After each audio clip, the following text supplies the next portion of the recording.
In New England, Massachusetts, Maine, Connecticut, New Hampshire, there's a lot of hometown hockey heroes, especially in the 1980s. Now, today we're going to be talking about this one.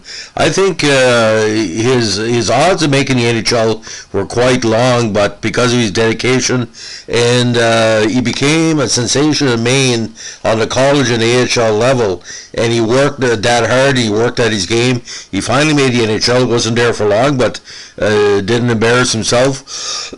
Made every team he played on better and made every situation for his defenders and his forwards positive because he had good movement. Not the biggest goalie on the ice at 5'10", 170, but again, a great talent. Now today we're going to be talking about the unheralded, but to me, a very important player for Connecticut over the years, Matt DelGuidice.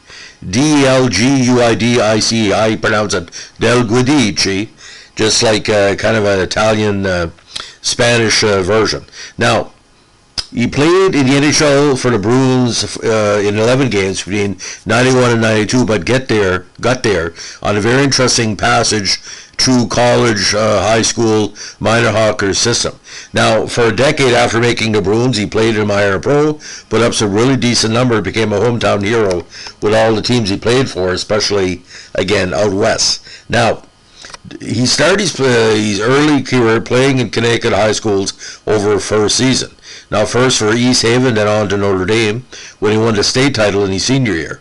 He then went on to Williamston Northampton School, winning a Division II title.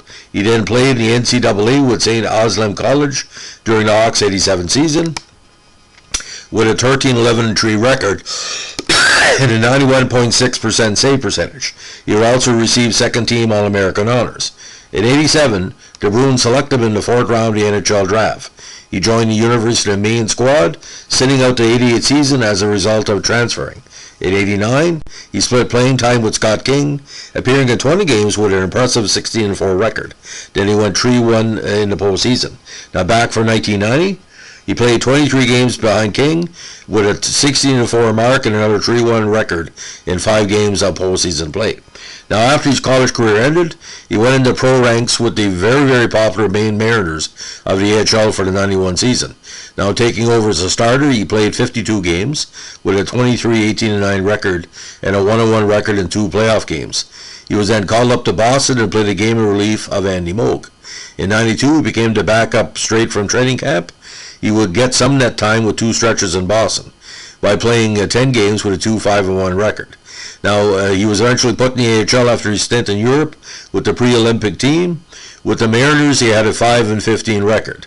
The Bruins' affiliate moved to Providence, and DelGuidice would only play 9 games, an 0-7-1 record.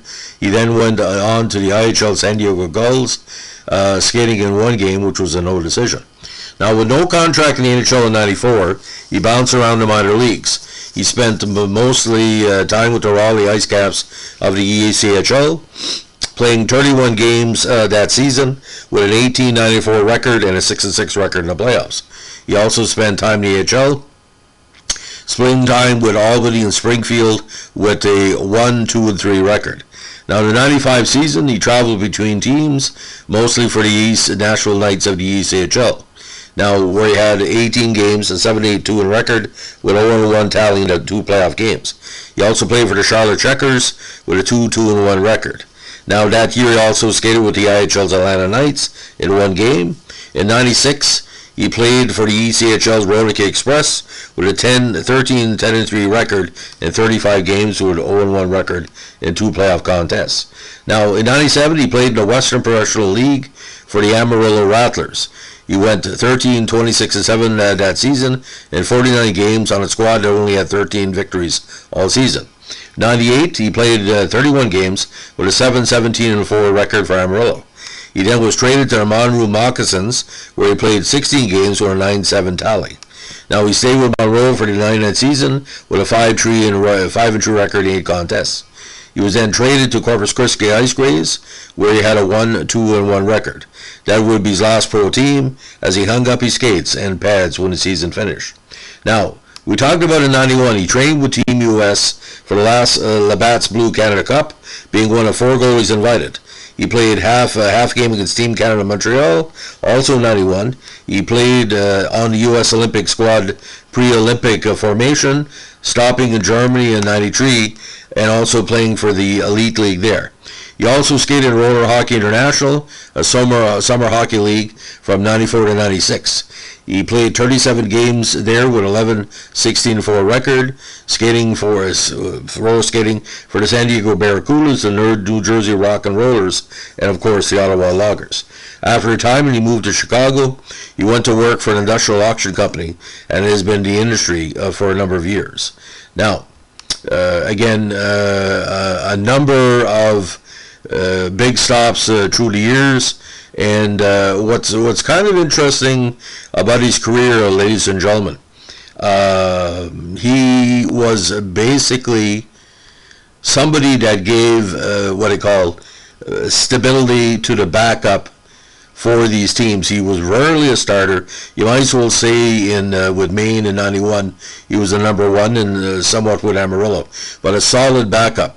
Now, the playoff numbers were important too as well, especially with Raleigh in 94 and a 3-1 record with University of Maine. Now, this is before the big influx of Paul Correa and Corey LaRose and everybody else, where Maine became national champions. But when Hockey East, I remember my buddy with the Prescott radio station said he's going to make the Bruins one of these days, and sure enough, that's what he did. But you know what's kind of interesting, ladies and gentlemen, about hockey, though, eh? We see people only in the show for a short while, but if you count, there's only 2 years he was there. Like for 2 decades, he was amongst one of the best, what they call second-tier goalies on the East Coast of Canada and the States. And again, East Haven is a well-known, strong high school program. So they can always say we got a guy that was playing with the Bruins again around that, what they call the early 1990s strength era, where Boston was making the playoffs and made the Stanley Cup in 1990. So again, this request from our good friend Bo Sheaves.